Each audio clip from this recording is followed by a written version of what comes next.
As much as life has changed over the last year, you're still pretty busy, so consider convenient COVID-19 testing from Quest. Get the same tests hospitals use without a doctor visit. Simply order online, select from drive-thru or at-home options, and get results sent securely to your phone or computer. It's a great fit for your busy life. With over 25 million COVID-19 tests processed, you can count on Quest.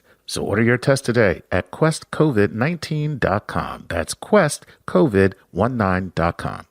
It's easy to see how apartments.com is the best site for renters because with virtual tours, it's easy to find a new space without leaving your place. Virtually view floor plans and amenities with 3D tours and explore HD videos and photos, including interiors, neighborhood images, and even drone footage of exterior views, all from the comfort of your couch. It's that easy. Visit apartments.com and get into a new rental today. Apartments.com, the most popular place to find a place. Welcome to Star Talk, your place in the universe where science and pop culture collide. Star Talk begins right now. This is Star Talk. I'm your host, Neil Degrasse Tyson, your personal astrophysicist. This is a Cosmic Queries edition in the coronaverse as we continue to have our guests join us from wherever they are in the universe. But first, we got my co-host, Chuck Nice. How you doing, Hey, Chuck? What's happening? All I'm right, actually having breakfast, Neil. Oh, okay. That's very nice. That's more than I cared to know about you this morning. But that's fine. I know. I know you don't care about my nutrition. It's fine. You're tweeting at Chuck Nice Comic. Always good to follow you there. I am. And so today's Cosmic Queries is on a topic we have yet to really jump into. Ha, ha, ha. We're talking about volcanoes. Ah, I see what you did there. You see what I did there? Mm-hmm. Wasn't that clever of me? Uh-huh. Okay, no, none of us have any such expertise. So we combed Earth to find, and there are a few of them out there. I think they're called volcanologists. And we found one who works with the Smithsonian Institution in Washington, D.C. And welcome, Janine Krippner. Thank you very much for having me here. First of all, please don't go jumping into volcanoes. Okay, I do not recommend that. Try not to. But Janine, how else will we appease the gods? That is an important question. Clearly, for 2020, we have not been appeasing the gods very well. So I'll get back to you on that. So you're a volcanologist, which has to also mean that you're fundamentally a geologist. Is that correct? There are different types of volcanologists, so gas, physics, but yes, I am a geology-based volcanologist. So I look at a lot of rocks. A lot of rocks. And the Smithsonian Global Volcanism Program, like what is that? So it's this really neat program where we're basically recording and keeping track of the world's volcanic eruptions. And I'm glad somebody's doing that. That's right? Good. Okay. Thanks for letting us in on this fact that somebody's taking care of business. Okay. Yeah, no, there are volcano observatories around the world. They do the day-to-day monitoring and we're trying to make sure that communities are safe, but we collate all of that data so that we have this wealth of knowledge about volcanoes so we can look back and study them and look for any patterns or have a better understanding of what volcanoes do. So how many volcanoes are being actively sort of monitored at this moment? Oh, actively monitored, I don't know. But do you guys know how many are actively erupting today? No. What'd you guess? I'm going to say too many. That's my guess. That's too where I'm many. Too many. Volcanoes. That's where I'm going. Okay, I'd say 150. 44 ongoing eruptions. But there are over 1,400 volcanoes that we consider to be potentially active. So that means they've erupted within the last 10,000 years, so in the Holocene. And that's a baby for a volcano. That's not very so the Holocene is that what we're now calling our time, the time of civilization? I've been on the fringe of the debate on that. But Holocene is the last 10 to 12,000 years. So that's when humans have had agriculture and when we've been sort of doing our thing, creating civilization, right? Well, we base it, we use that age because in the Northern Hemisphere, that's when a lot of the ice sheets came down and actually removed a lot of the recent, before that. records of volcanic activity. So from 10 to 12,000 years onwards, we have a much better record of what volcanoes have actually done. Oh, I see. So the Ice Age wiped your slate clean. A little bit. Oh, okay. Interesting. Gotcha. So now, cool. where do you stand on the Anthropocene? I'm just curious. You're trying to pick a fight. Chuck, that's why I asked the question. Chuck, step away from the microphone. Step away from the mic. As their spokesperson today, they would ask us to stop polluting the planet, but they don't care about that. Actually, that's a whole other show, Chuck, talking about the Anthropocene. Yeah. So with volcanoes, so I came with the number 150 because I think there's active ones and then there's but then there are ones that like could blow at any moment. Was that closer to what my number would be? Maybe. So the ones that could start an eruption any time would be that 1,400 plus volcanoes.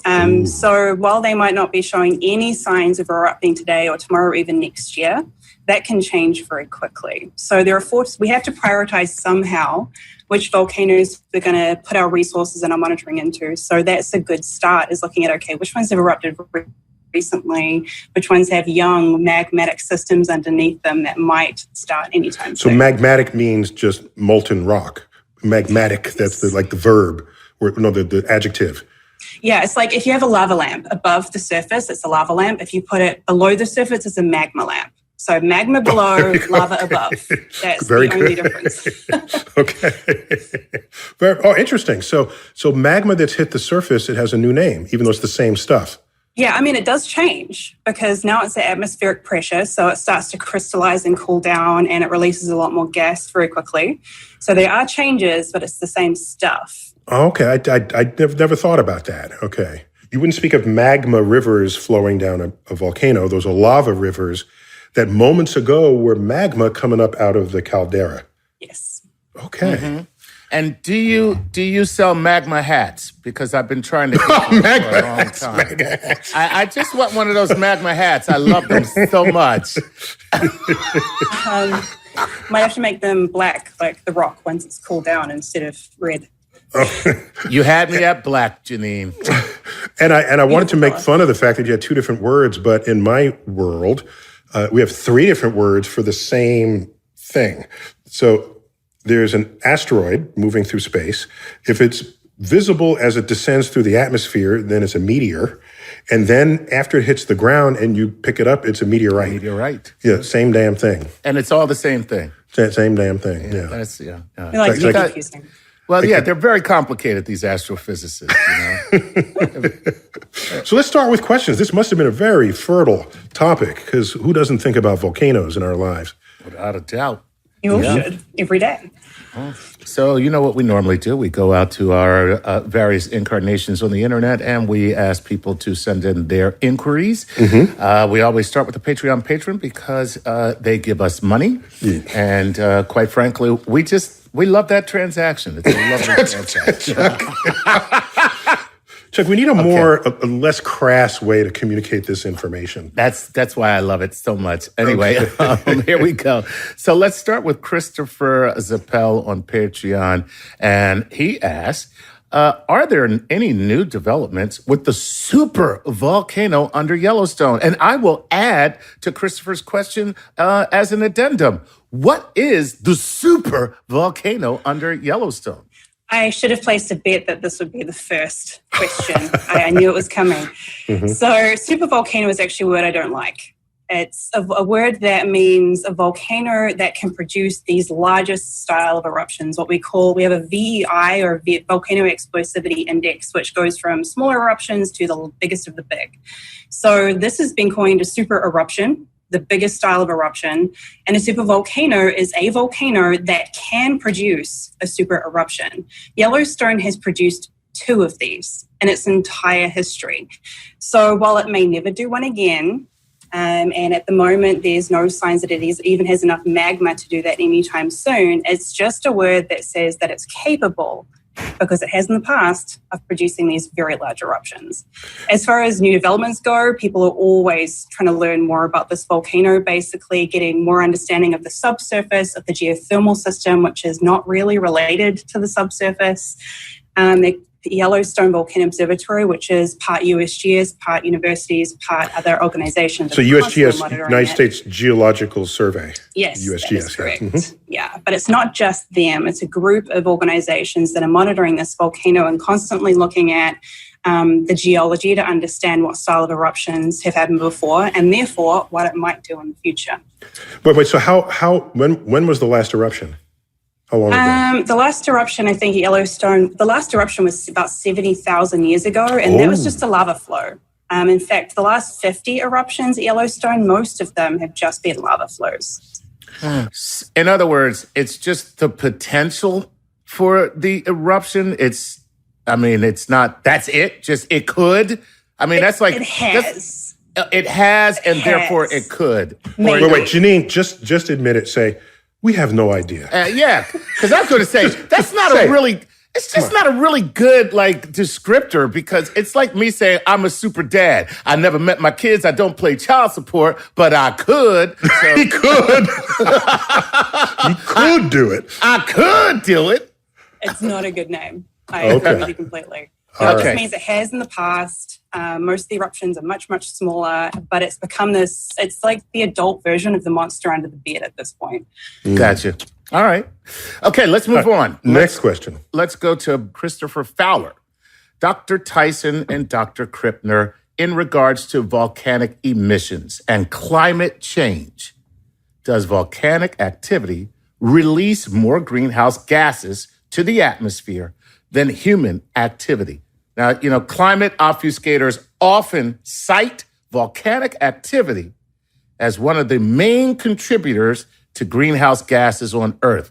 So Janine, where do volcanoes fit in the equation, in the greenhouse equation? So looking at carbon dioxide alone, which as we know is a very large culprit, humans release through fossil fuels and our activities 40 to 100 times more than all volcanoes, so under the ocean and on land. There's a huge program, the Deep Carbon Observatory, that's been actually looking into this, and no, we are releasing so much more than volcanoes.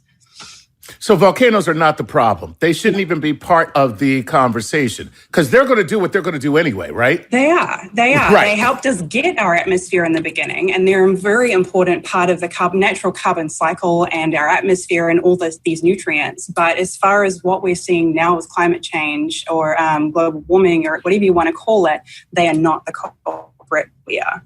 Let me invert the question. So if you could find a way to tap a volcano, releasing some of the gas pressure so that it never blows, and maybe use the energy from that tapping process to drive the power needs of a city that might otherwise be leveled under a lava slide.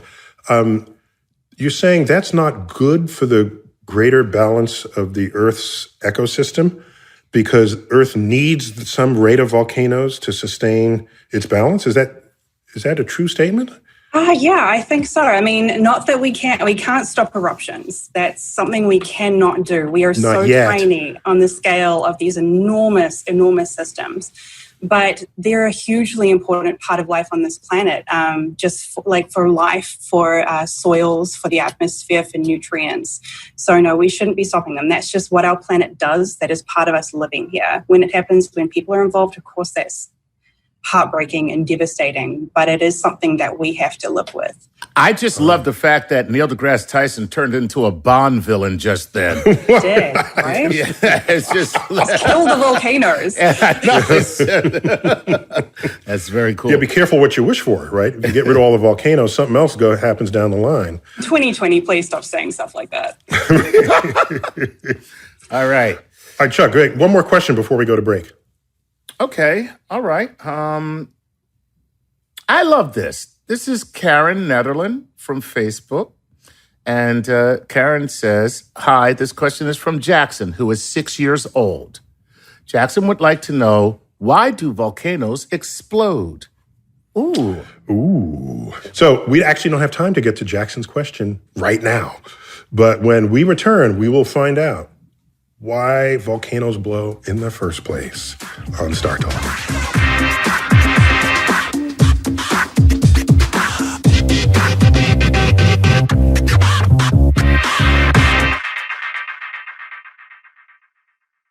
Apartments.com is the #1 rental search website with the most listings of apartments, condos, and townhomes, and the best tools to find a new space without even leaving your place. Apartments.com has 3D virtual tours so people can conveniently view floor plans and amenities offered in thousands of units.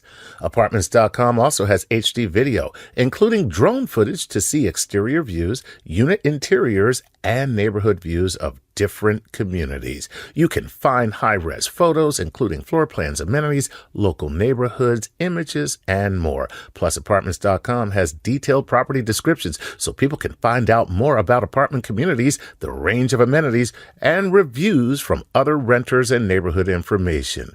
They've helped over 40 million people find homes and have put more renters into new homes than any other site. Visit Apartments.com to find a new space without leaving your place. Exploring the secrets of the cosmos is a fascinating pursuit, but have you discovered the vast and incredible potential of your own mind? Introducing Advanced Nootropic Formula from V-Thrive, the Vitamin Shop brand. Available at vitaminshop.com or your local Vitamin Shop store. This stimulant-free formula supports cognitive function, neuron development and repair, and brain-derived nootropic factor to promote the survival of existing neurons and encourage growth of new synapses. Non-GMO Advanced Nootropic Formula features clinically studied ingredients like Synapsa for peak cognitive performance, Cognizant for mental energy, focus, and attention, and clinically proven in extras so you can stay extra sharp. In fact, you may experience an improvement in alertness for up to 5 hours. As always, all V-Thrive, the Vitamin Shop brand products, are simply clean with no magnesium, stearate, stearic acid, or titanium dioxide. Advanced Nootropic Formula comes with a quality promise you can trust with ingredient purity and potency verified by independent third-party labs. The best part? It's on sale. Save 15% on purchases of $40 or more when you use code STARTALK at vitaminshop.com today. Again, that's 15% off purchases of $40 or more with code STARTALK on vitaminshop, SHOPPE.com to expand your mental universe today.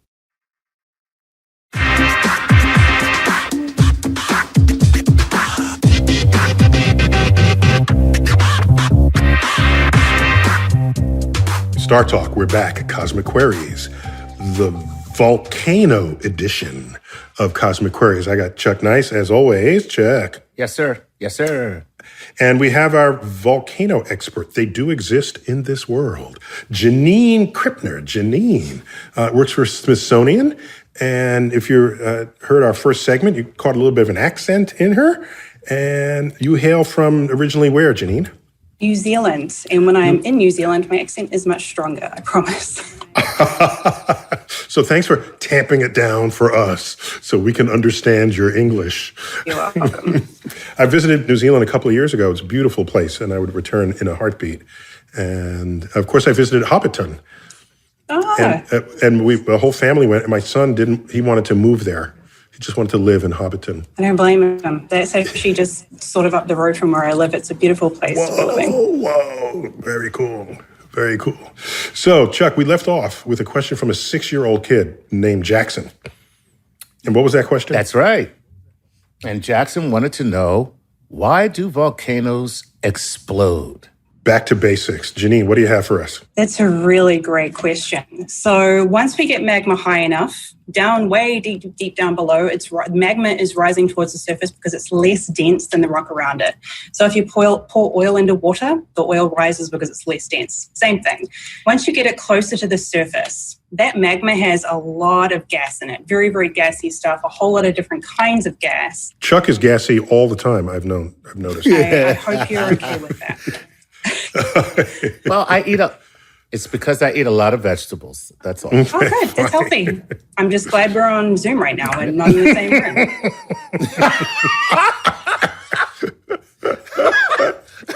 Keep it this way. Well, thanks for playing along there, Janine. Okay, go on. So volcanoes can be just as dangerous, if not more. Once you get them closer to the surface, there's less pressure because there's less rock on top of the magma. Everything's being pulled down because of gravity.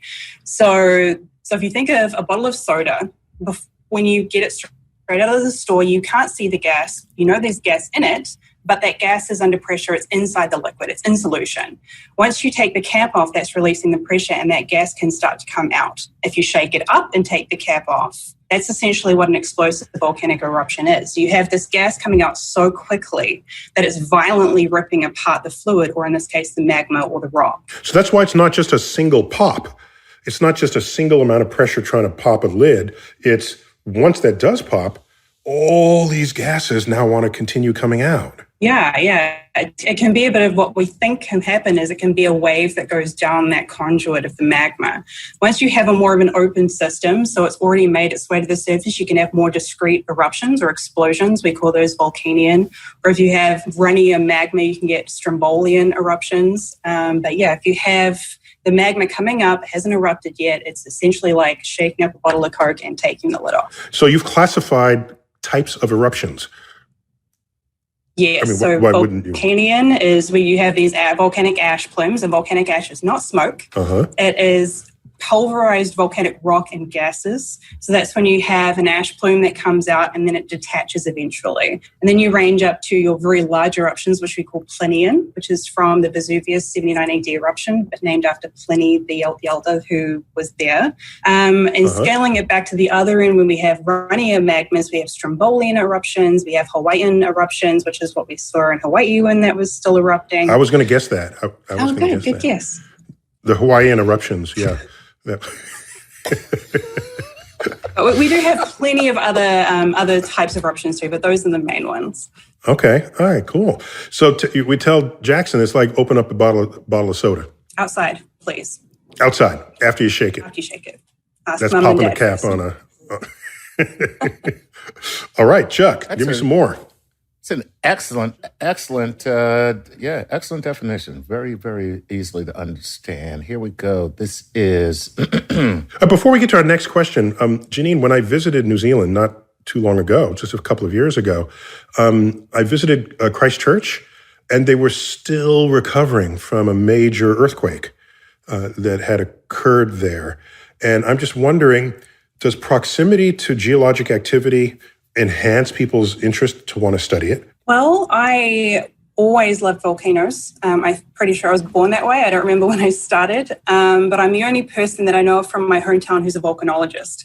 So while I'm sure it does in some ways, we have an extremely active geologic country in New Zealand. We're actually on a major plate boundary, but the plate boundary changes. It's a subduction zone in the North Island, and that's more of a it's a mountain building zone in the South Island, and then there's a weird transition zone in the middle, and then in the North Island we're also rifting apart. So it's a very complicated region. We have the potential for a lot of different eruption centers, as well as earthquakes and tsunamis and landslides and all of that. And they're all related. I mean, the moving plates, the existence of volcanoes, tsunamis, it's all a family of Earth getting pissed off.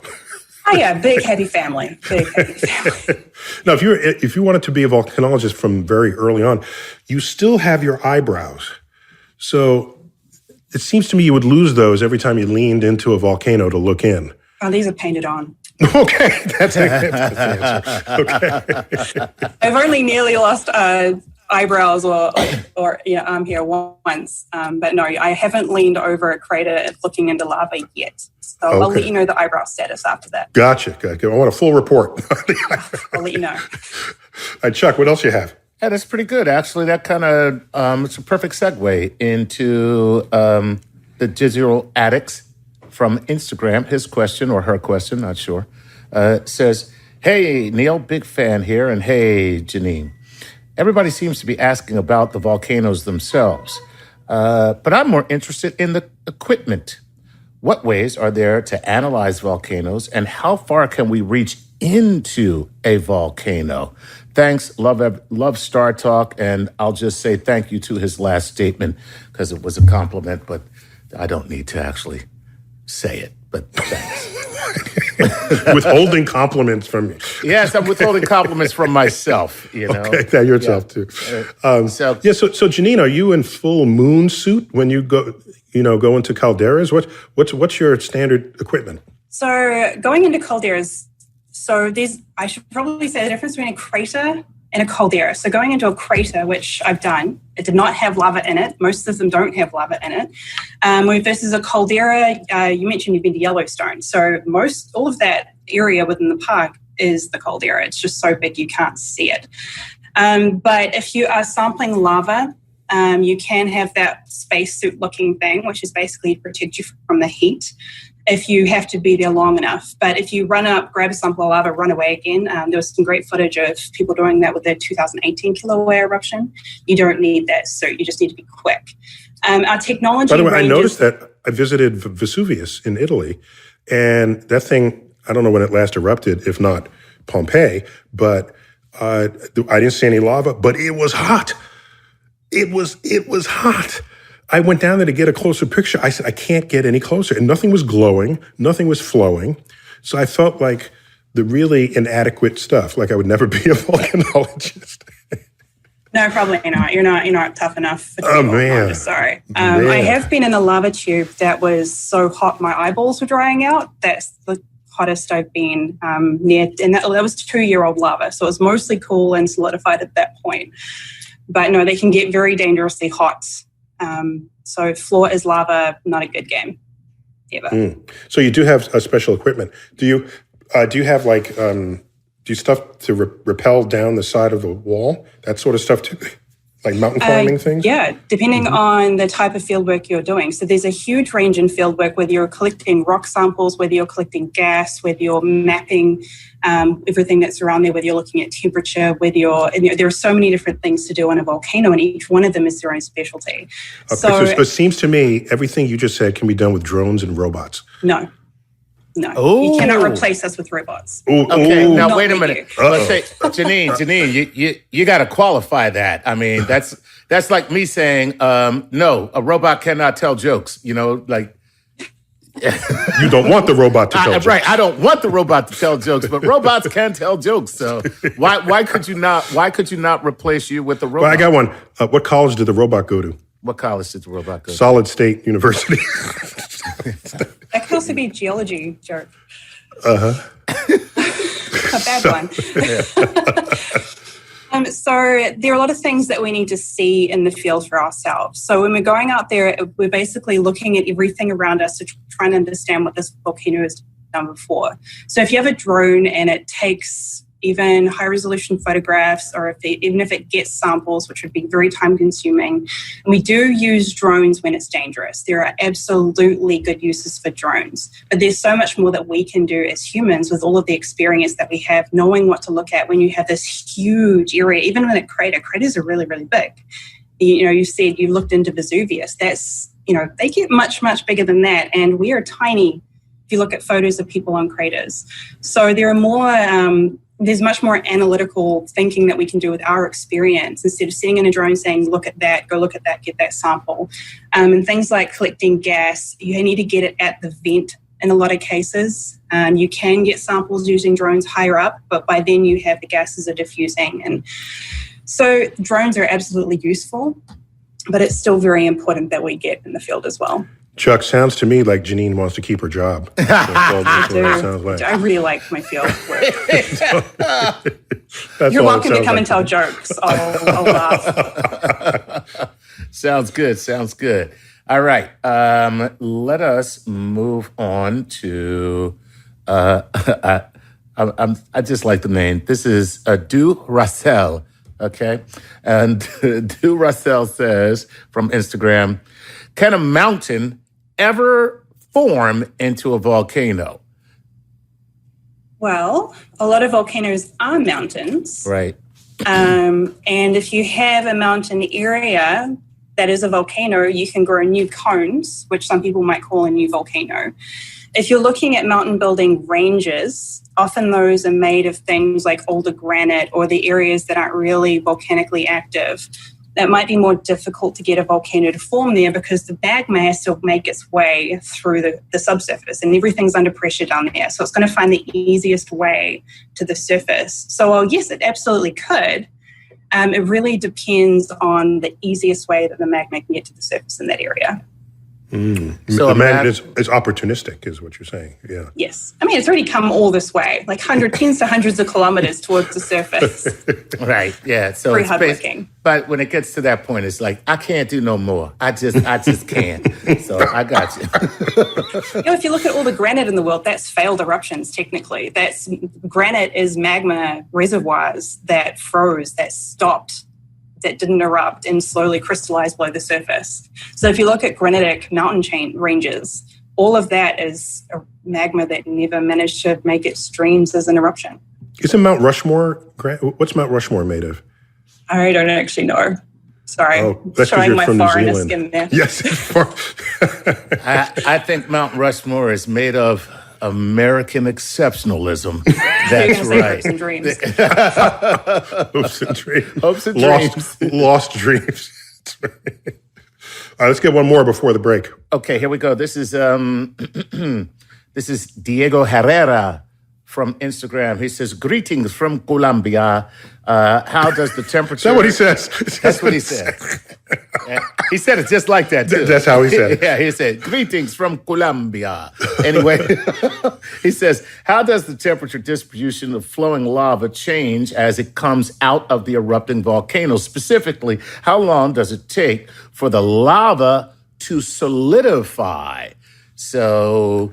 Janine, I've always wondered that because you see the lava come out. It looks like it's hardening in situ, right? For the part but then it breaks and keeps going. So what's going on there as this thing is flowing but hardening at the same time? Yeah, so that's a really good question. So first of all, starting out in Celsius, because again, sorry, from New Zealand, magma or lava at the very beginning coming out, the more sticky, more explosive style of lavas we call rhyolites, those are around 800 degrees-ish. And then we go all the way 800 degrees Celsius? Celsius. That's like 1,000,000 degrees Fahrenheit. Basically. Compared to us. Wait, hang on. I'm glad I had you here to convert for me. Yeah, we're going to I got to take a quick break. We'll come back to learn more about the temperature of the lava that comes out of volcanoes when Star Talk returns.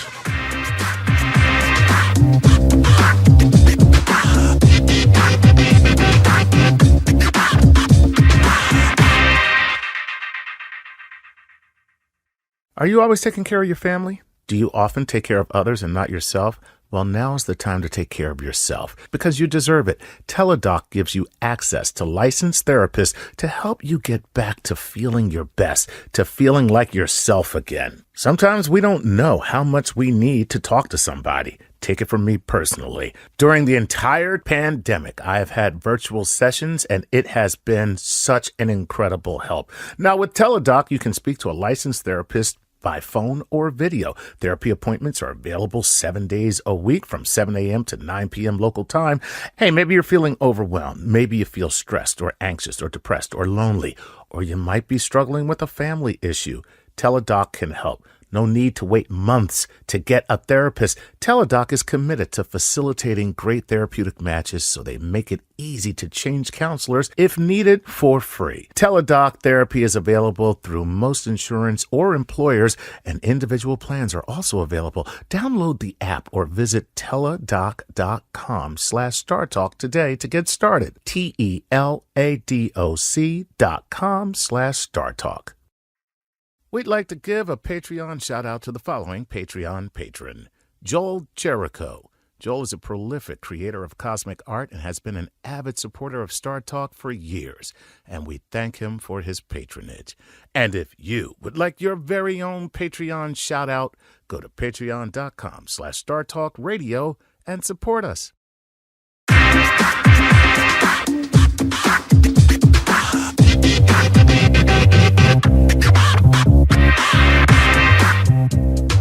Star Talk, we're back. Cosmic Queries, the volcano edition. So we're learning about what happens to lava, magma becoming lava. Is it freezing? Is it flowing? What's it doing?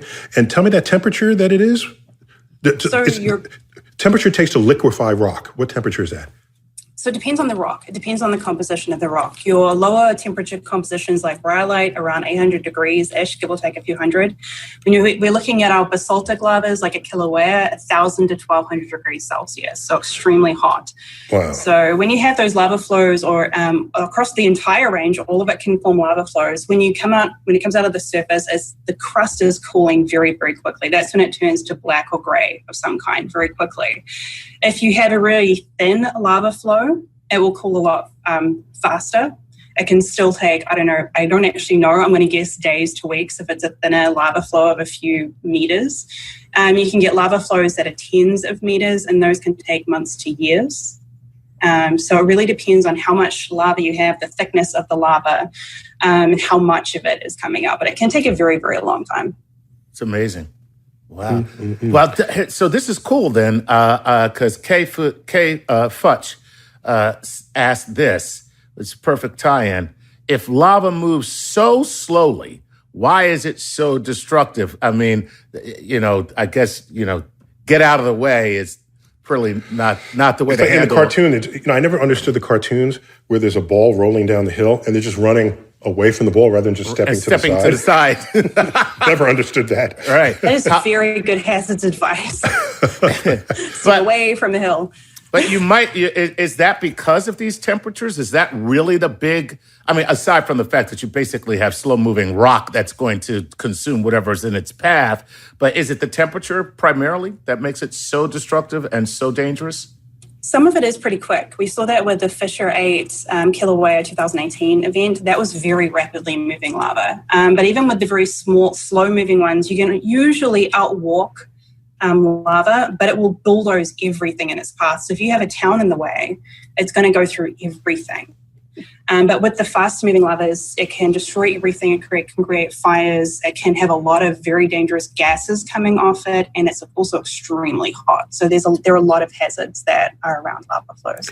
Tell me about pyroclastic flow. Oh, goody. Yeah, I will. So when you're talking about pyroclastic flows, lava flows are very slow. Pyroclastic flows are essentially these exploding rapid avalanches of solid rock and very hot gas that race down the volcano or away from the vent. Very high speeds, you cannot outrun them, and they will destroy everything in their path. So they are like the nightmares of volcanoes, these things. So is that like in the movies when you see the big cloud that goes down the side of the volcano first? That's the pyroclastic flow? Yes, like Dante's Peak. They actually did a really good pyroclastic flow on Dante's Peak. So they're incredibly dangerous. So that'll kill you too, even though it's not lava. It's very hot, and that'll kill you too. So when you say very hot, what's the temperature we're talking about? Am I going to get burned alive? How exactly am I going to die? Am I going to be covered and encased in ash? Am I going to burn up and all my flesh is going to peel off? Or am I going to breathe in and choke? Am I going to choke to death? What's going to happen? Okay. Janine, how will Chuck die? Yeah, and I'm not talking about anybody else, Janine. I'm just talking about me. We can have a longer conversation about this later if you'd like, but specifically with pyroclastic flows, the temperature is extremely dangerous. So if you do survive it, you're looking at intense third-degree burns over much of your body, especially anything that's exposed. You're looking at lung damage, especially if you're not wearing any kind of proper gas mask. So the damage to the lungs and the esophagus can be very dangerous as well. That can kill you. And you also have a lot of rocks. Unless you have a very gassy, gas-rich, low rock content pyroclastic flow, which we call a surge. If you have a very rocky kind of pyroclastic flow with a huge amount of solid rocks, they can be quite big too. These rocks can be the size of a car. Then the impact is very dangerous as well. So every part of these things is dangerous. So, Chuck, you'll die 12 ways. I was going to say, I'm just dying every way that I just asked. Yes, you did. The inside out, the outside in. Yeah. I'm dying on every single level. Okay, all right. Good to know. We're doing a very efficient job. All right, what more do you have? Check. Okay. We kind of got to this, but I think we can get into it maybe a little deeper because it's a great question from Whoopsie Doodle on Twitter. And Whoopsie Doodle says, "Hi, Dr. Tyson and Janine. I would like to ask, what role does volcanoes play in our ecosystem And what do they tell us about the Earth? We got into the ecosystem a little bit, but what are we learning about us and this planet from volcanoes? There's a lot volcanoes can teach us. Like we can, as magma's coming up from very deep, especially hotspot volcanoes, which where we have mantle plumes coming up. So that's magma coming up, or at least hot rock coming up from very, very deep below. It can grab chunks of that rock and bring it up to the surface. So we can actually learn about the insides of our own planet that way. And looking without having to dig. So it's much more efficient. They also tell us about how our atmosphere formed. So looking at how our planet actually evolved, looking at areas like geothermal areas can tell us how life evolved on this planet, and how like things like extremophiles, how they actually managed to survive in these areas. So there's a lot we can learn about our planet, how it's evolved through time, but also how we have evolved through time. I like that. I think we also learn from metals that come out of volcanoes that harden with their magnetic domains aligned to Earth's magnetic field. It tells us that Earth's magnetic field has flipped. That was, I think, the earliest evidence of the flipping of Earth's magnetic field over the millennia. Yeah, that can even help us understand when things erupted. So we can line those up with different polarities and understand the ages of eruption deposits. You need me. Man, she really wants to stay employed. That's what it sounds like. She's loving her job. I love it. All right, what else, Chuck? I love it. All right, this is Angry Scientist at Erudition of Life. Okay, he says, is that red hot glow or brightness because of photons? And does the magma and lava create their own photons? So it's light that we see coming from it. Is that the same I could take this one, Janine, if you... You can try, The answer is yes. I'll let you answer a volcano question on your own show. Go for it. Yes is the answer. No, it's very simple. Everything, even at room temperature, is emitting infrared light, but your eyes are not sensitive to that. So when you turn out all the lights, you can't see anything. But you can take out an infrared camera and it can see which things are slightly warmer than others. If you keep raising the temperature, okay, they become more and more visible to the infrared camera. Eventually, the glowing object no longer only emits infrared, it'll begin to emit red light. And this is what happens if you have an electric stove. If you put it on low, you don't see it. If you turn out the light, put it a little higher, it begins to glow red. And the temperature at which things glow red, that's up around the 1,000 degrees Celsius that Janine was talking about. If you want to raise the temperature some more, it'll glow white hot. And I don't think magma gets to white hot. Does it, Janine? I don't think it gets that. We get yellows. You get some yellows. Okay. Yeah. And so in transitioning to white hot, you go through a yellow hot phase. And then the hottest of all hots is glowing blue hot. But apparently you're melting these rocks at red hot, so we're good to go there. Yeah, you can get burning gases that come out blue. Yes, that's correct. And they're for a different reason. It's not because they're thermally glowing blue. It's because they're emitting blue light specifically. Yeah. But yeah, they're photons. They're actual photons being given. And it's no different from the photons of an electric stove that's on high. Sweet. Yeah. Oh, I rate you a 10 out of 10 for that volcano answer. Oh, well, thank you. Thank you. I get an honorary volcanologist. Okay. This is Irene Polly, plug-in Polly, actually, from Facebook. She says, greeting doctors. Here is what that kind of left me out.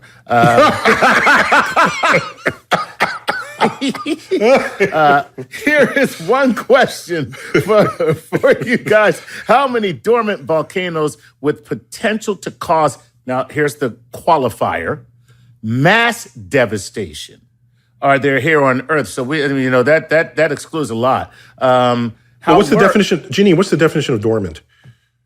Dormant, I would say, is something that hasn't erupted recently, but really, we don't really have this is what dormant is. Okay, what does recently mean to you? Is it 10 years, 100 years, 1,000 years? Well, we call a volcano actively erupting if something hasn't, generally, there are exceptions to this, but generally if it hasn't erupted within 3 months. So after that 3-month mark is when we go, okay, you can be considered not actively erupting now.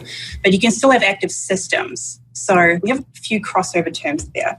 But I think the important thing there is how devastating are we talking about? So I see a lot of questions about, can we wipe out life on Earth? No.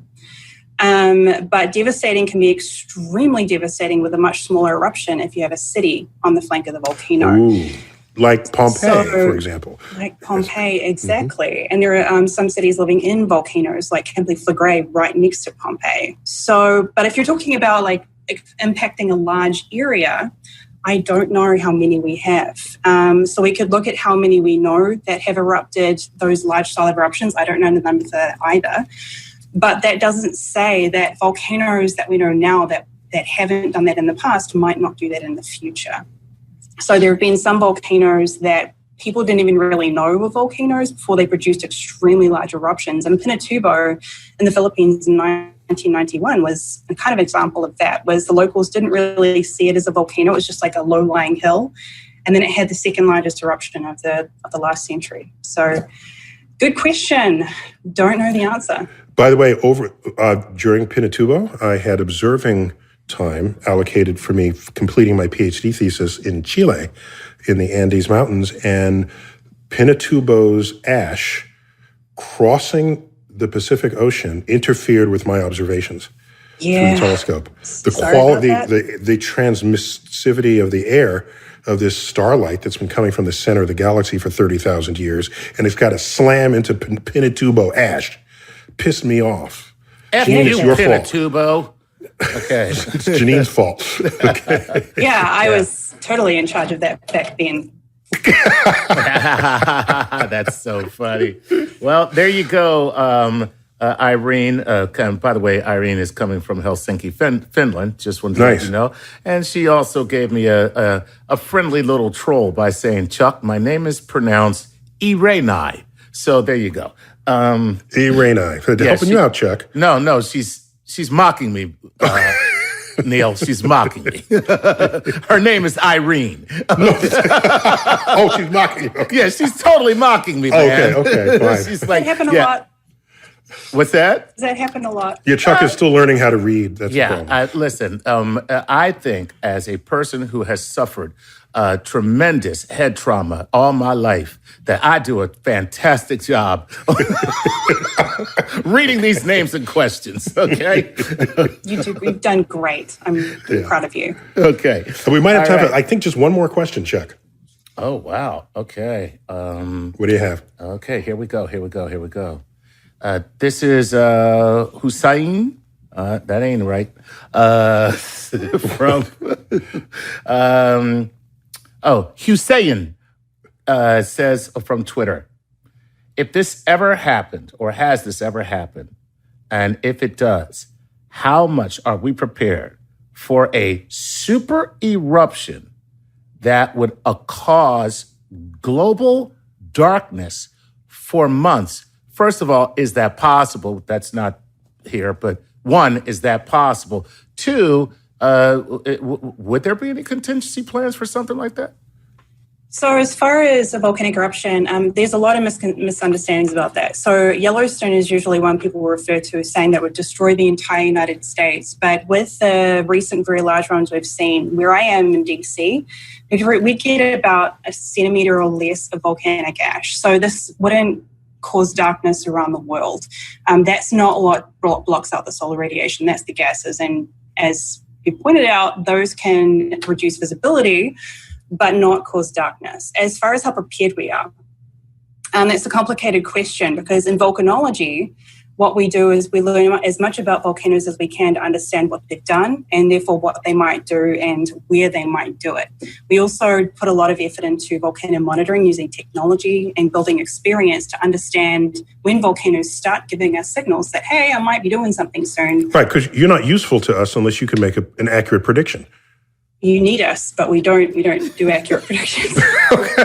You need us, but we're not useful at all. We are very useful, excuse me. We give forecasts. So just like the weather, who they're not going to say like it's going to rain over your house at 3 p.m. on Friday. It'd be nice if they could. Yeah. Come on. Meteorologists are my friends. Be nice. So we say like we might have an eruption of this style or this big within this amount of time, which is incredibly important and this saves lives. Now, as far as is society ready, that's not a volcanology question. That's a political question. That's a community question. And you can look at some of the big disasters we've had recently, even the pandemic, and say, with all the knowledge that we have we been prepared? Well, so let me go out with this slightly nuanced version of that question. If you say this could blow any minute between now and 10 years from now, and okay, that's not very precise, but suppose 10 years go by and it doesn't blow. Do you lose credibility to people who are trying to make business decisions on statements that you make?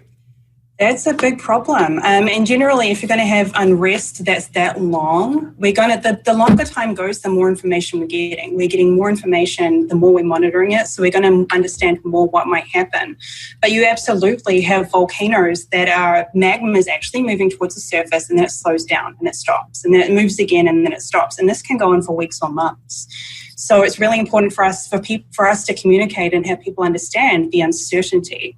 You know, the magma could be racing towards the surface, and if it keeps going the way it is, it could produce a very large eruption. But that can slow down, it can stop, and not all of that magma can erupt.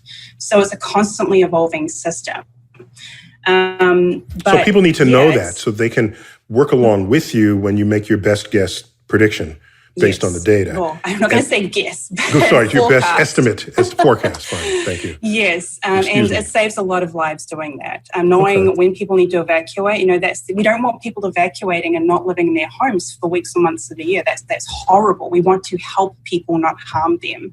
But getting them out of the way in time, not getting them out of the way might kill them. Mm-hmm. So no, it's a very difficult area of helping communities is when do you evacuate? When do you tell people like this might happen? And we are very, we tell people everything that we know as soon as we know it, and we get more information that updates constantly. Just like this pandemic, our information has been changing, and our estimates of what might happen has been changing the more data that we get. And that's with any scientific field. And the public, of course, wants a level of certainty that rarely the scientist can ascend to. Yes. And sometimes we can. Sometimes we can say this is probably going to erupt in the next day or the next hours, and it does.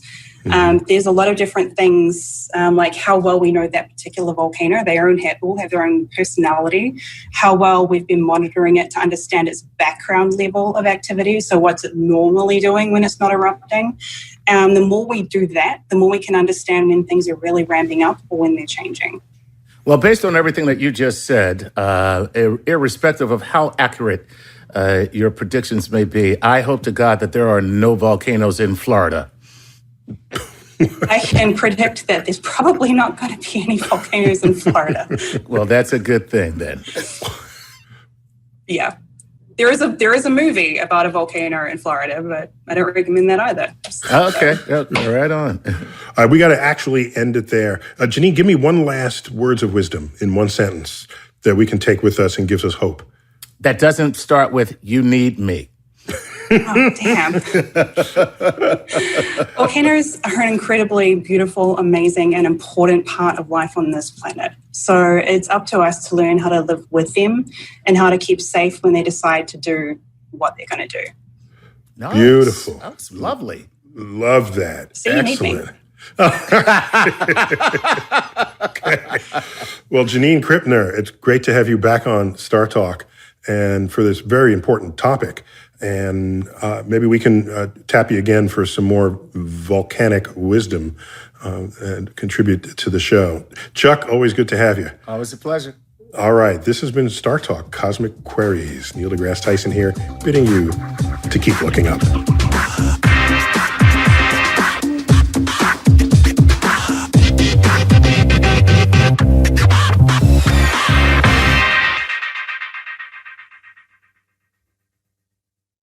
With Masterclass, you can learn from the world's best minds anytime, anywhere, at your own pace. Learn how to ace your opponent from Serena. Improve your writing skills with Neil Gaiman. Learn how to negotiate with Chris Voss. All right, Those were the courses I chose, but you'll have over 90 classes to make your own choice, and they're all taught by world-class instructors. Now, of course, the master instructor, Dr. Neil Degrasse Tyson, has a masterclass of his own on scientific thinking and communication, and we all know how important that is in these times. I'm not the only one who's benefiting from my masterclass. My brother is an avid tennis player, and I sent him the gift of a subscription so he could get schooled by Serena. Did I tell him that it was a part of my subscription? Well, let's just say the answer rhymes with ho, ho, ho. From learning how to write anything from a book to a screenplay to communicating with your boss to how to make dinner worthy of a Michelin star or just the best scrambled eggs this side of a jumpy chicken, there's a master class for you. I'm in the middle of a course on sex and communication because I'm good at one of those things. Masterclass is accessible on your phone, web, or smart TV. You can get an annual membership to Masterclass and give one to someone else for free. Get unlimited access to every Masterclass for you and a friend right now. Just go to masterclass.com/StarTalkRadio. That's masterclass.com/StarTalkRadio.